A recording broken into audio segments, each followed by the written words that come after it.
Welcome back to Yahoo Finance Live, everyone. With the markets finishing one of the worst halves in decades on Thursday, investors are hoping for more positives in the second half of the year. But with recession concerns and rising inflation, the grass may not be greener on the other side. For more, let's welcome in Michael Antonelli, Baird Managing Director and Market Strategist. Michael, how long can we expect to stay in this bear market? Brad, great to see you. Brian, too. I'm excited to be here today after this holiday. We're in the midst of something that's really, really unprecedented. If you were to look at the first half of this year, if you looked at the first 6 months, one of the absolute worst. I mean, in like the 98th percentile of worst returns you could expect between bonds and stocks, things you see inside the Great Depression or the GFC or the dot-com collapse. I've been trying to talk to clients about expectations. I've been trying to set their expectations about how long could we be in this? Like what does this look like from an investor's perspective? And what I see from the data is that the average bear market lasts about 300 days. Okay, that would be all the way to November of this year, and the average bear market drops about 30%. I think this is interesting, guys. This is really, really interesting to me. If you were to say 2020 and 2021 is an anomaly, we want to wipe those out. Stimulus, pandemic, all that stuff. The wipeout point for those 2 years is about 3350 on the S&P, and that would be down 30%, which is the average bear market. And that would be wiping out both of those years. Is that a decent place to think about it? It probably is, but I'm not saying we're going to go there, but that's what the averages would say to the average investor. Mike, don't even tell me you're getting asked about the Great Depression. No, thankfully, no. Yeah, thankfully, no. Is there, go ahead. Go ahead. The second half of the year, then, what type of catalyst could there be to the upside? This is hard because we're in a really, really weird situation. I read your note this morning, Brian, about drinks in a bar and the fact that people seem to be in pretty good spirits. Thank you. Yeah, it's a weird time, and I think it's okay as strategists, even as journalists, as investors, to say this is just unprecedented. I mean, we have to remember that crises have unpredictable impacts on the world, and we just went through one. And not only that, events compound over time, and we're going through all the different things that happened during COVID.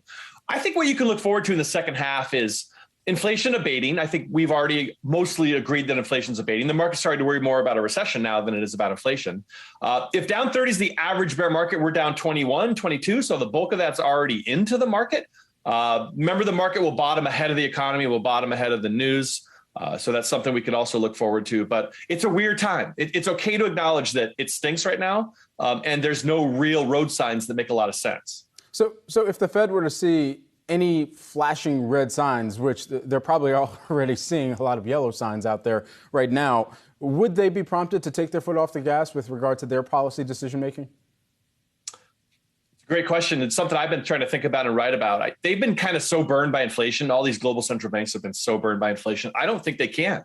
I don't think they can take their foot off the pedal, even if they got 2 negative GDP prints in a row. And we might actually get that with the second quarter GDP. Isn't this going to be weird? They could be hiking in a technical recession and with unemployment super, super low. It's just one of the most unusual periods. It's like, inflation accelerates, but yet commodities are rolling over. We have higher prices and rates, which should destroy demand, but yet consumer balance sheets have never been better. It's the effects of a post-crisis world. And we're all trying to put them in together.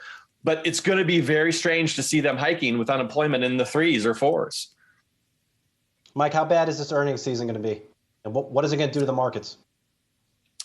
If you were to look at earnings estimates for this year, they really haven't budged all that much. I've been kind of thinking about it myself. The E has to come down. I think that most people are saying the multiples are already compressed. The E has to come down. Let's say that the E does come down. So right now it's at, right now we're at $225. Let's say it goes down to $200. Let's say the E really does come down.